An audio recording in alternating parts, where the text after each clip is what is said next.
Hi there, this is Gail DeLuca at White Fox Beads, and today we're going to be doing part 2 of my earring how-to, and this is part of the video series as a companion to the book Czech Glass Inspirations by Ann Dilker and me.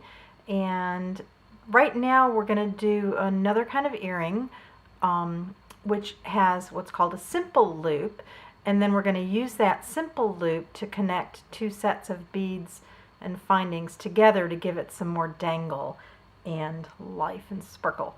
So we're going to start with tool basics again real quick. If you need more details, you can go back and look at the first video about earrings.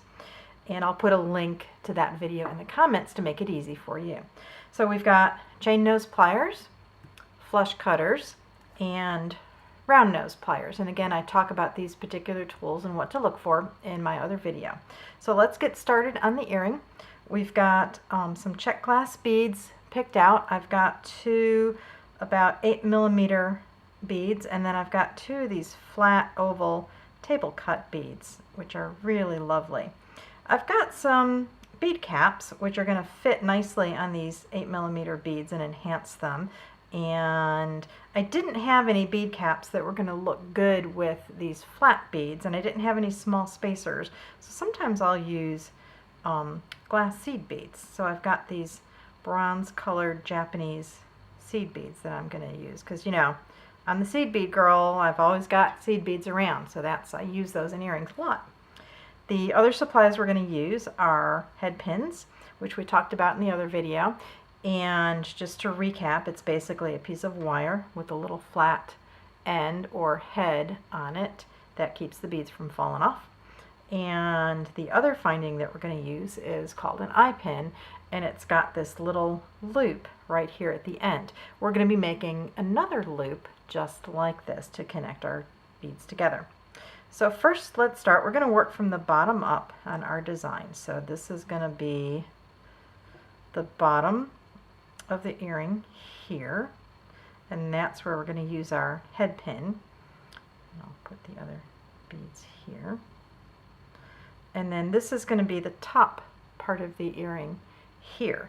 And the eye pin, the eye part of the pin, is what's going to connect these two together. So I want to use these here and my head pins here. So let's start by stringing these up and see how they look really cute over that bead. I'm going to pause a minute and take my magnetic bracelet off here. It keeps picking up my tool. These are very strong magnets. I love them for bracelets because you're not going to lose the bracelet. You'll feel the object move before that bracelet ever lets go.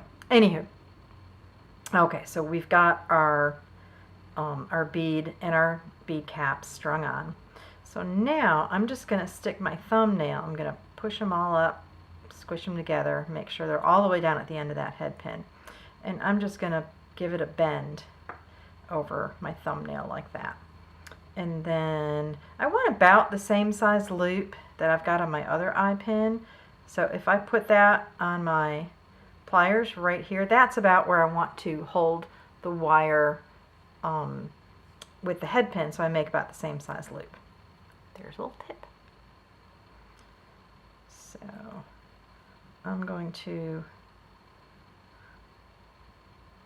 grip the wire with the round nose pliers because we're forming a loop and we want our pliers to be round to form that loop. And I'm just going to bend it all the way around and turn my wrist. I'm not letting go of the pliers. I'm just releasing the pliers grip on the wire itself and bring that loop all the way around. And it's giving me a little trouble here because it's catching that bead cap. Let's see if we can get that. There we go. Okay, just like so. It is not the world's prettiest loop, but that's okay because we can straighten it up a little bit later, so don't fret. So once we get the loop made, then what I want to do is I want to reach in with my flush cutters and I'm going to trim it right at, I'm going to reach inside the loop and trim the tail just like so. And then I can take my round nose pliers and just kind of form that loop a little bit better. Maybe take my chain nose pliers and straighten that out a little bit. And see, that looks a lot better already. So don't fret if your loop is a little wonky. And simple loops I've always had a hard time with. They always come out wonky at first and then I have to straighten them all up. So don't worry about that so much. And that's one bottom bead. So now we're going to string the other half of the earring, and we're going to use the eye pin for that. And the eye pin is the bottom because it's going to connect to this side. And we string a seed bead, a Czech glass bead, and a seed bead. And now we're going to do the same. This is a heavier gauge wire or head pin than we've used in the previous video. The previous video we did a wrapped loop. We're going to do another simple loop. When you're doing simple loops, if you use a heavier gauge wire like this, your loops are going to be less likely to pull open if the beads get pulled on. This goes for making a chain or just earrings. You don't want them to pull apart by using a very fine gauge like a 26 or a 24.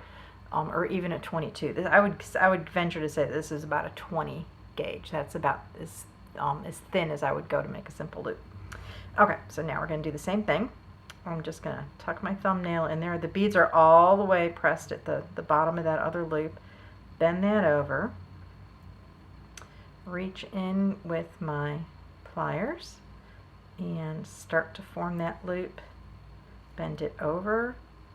Rotate my hand. I'm not letting go of the pliers, just letting go of that wire a little bit so I can move it around, and then finishing that loop. That was a little easier without the bead cap in the way. I hope you can see what that should look like.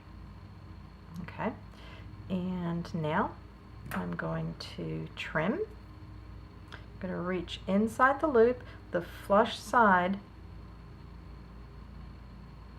toward the tail, and just trim that off. If I hold the tail as I'm trimming, if possible, then it won't fly off and hit me or somebody else in the eye. If you're unable to do that, sometimes I just hold it under the table and let it fall on the floor and then just sweep later. And see, it's a little bit wonky. That's normal. We're going to just close that up with our chain nose pliers with that little twisting action and maybe straighten it out so it looks centered. And there we have a pretty loop at top and bottom. So now we need to connect these two together, and all I'm going to do for that is take my chain nose pliers and I'm going to go back to this loop at the bottom and open it up like I'm opening a jump ring. You want to do that with a twisting motion. Open it up like this. Slip the other bead charm on there and then close it up with a twist. Make sure this is nice and tight. I like to look at this from all angles to make sure that it is nice and tight. These loops are the point of failure on a lot of handmade and commercially made earrings. We could do a lot of repairs in the shop, and when things get lost, this is why it happens. Either the loop isn't closed completely when whoever made it did that, or they used too thin a wire gauge and it pulled open too easy, and we talked about that a minute ago. So that is the finished dangle earring, and now we're going to put an ear wire on, and the ear wires that I have are these nice niobium ear wires that match. We use kind of an antique brass finish, head pins and findings on this, and I want to match those ear wires. I like the niobium ones. They're a lot more expensive. They're even more expensive than sterling, but if you have problems with allergies, this is the metal least likely to cause an allergic reaction. So I have customers who can't even wear gold who can wear niobium. So we're going to open this up with a twist like so. hang our dangle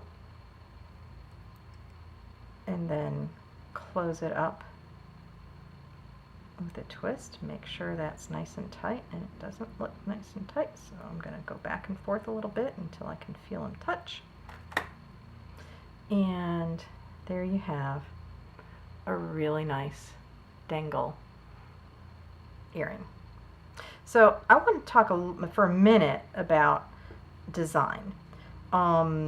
You could, and I see beginners do this a lot, you could string all of these beads on one piece of wire, and I'm going to show you that. I'm going to show with silver just because I happen to have a 3-inch silver head pin at hand. But I want to give you an idea of what things look like when you just string them all up. If you're going for length, and you're just starting out and haven't done a lot of this before, the inclination is to just string a bunch of beads. And you know, you get some length out of that, and you're using up all your beads. But what happens is you have a lot of stiffness, and this is just kind of uninteresting looking. When you add this little swing and sway, you're adding movement. The metal is catching the light in between. You're adding a little space to your beads. It's a lot more interesting and pretty on the ear to wear than what I call just a plain old stick earring. So that's a little design tip. If you want length, go for the links and get that swing and sway instead of just sticking a bunch of beads on a head pin. Okay, all right, so we did one earring. I'm going to go ahead, just for practice sake, you could hit rewind, but where's the fun in that? We're going to do this again and see how bad I can screw it up on the second take, right? Okay, we've got our head pin to start for the bottom. I'm going to string a bead cap, a Czech glass bead, and another bead cap. These are really pretty beads.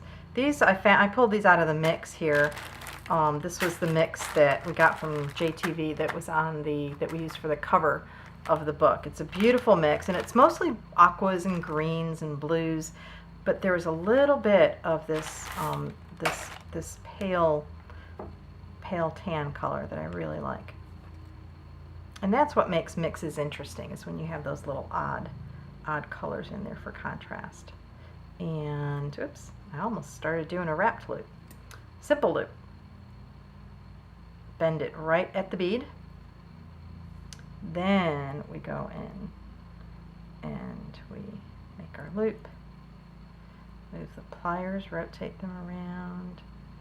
Oh, I didn't get hung up on the finding there this time. There we go. And then reach in with the pliers, flush side toward the tail, trim. And see how that's kind of crooked and it's not closed all the way. We're just going to straighten it up a little bit, make sure that's closed. We're going to open that later, so I'm not going to worry about it too much. And then we're going to string the other beads on the eye pin. And again, simple loop at the top because we're using a nice sturdy 20 gauge eye pin. Bend over, just move my pliers around, pull that wire all the way under, reach in, trim,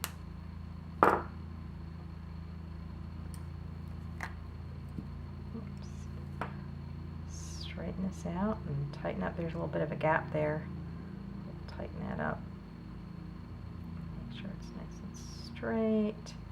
And then we open our bottom loop. Attach it to the top part of the earring. And then add our ear wire, same twisting motion to open the loop, slip that other loop on, and twisting motion to get that back nice and closed. Okay, beautiful matched pair of earrings. I just went to get my hair done today, and my pal Misty is going to be featuring my earrings in her salon coming soon, and I think her customers are going to love these. I'm going to take these down and see if she can sell them.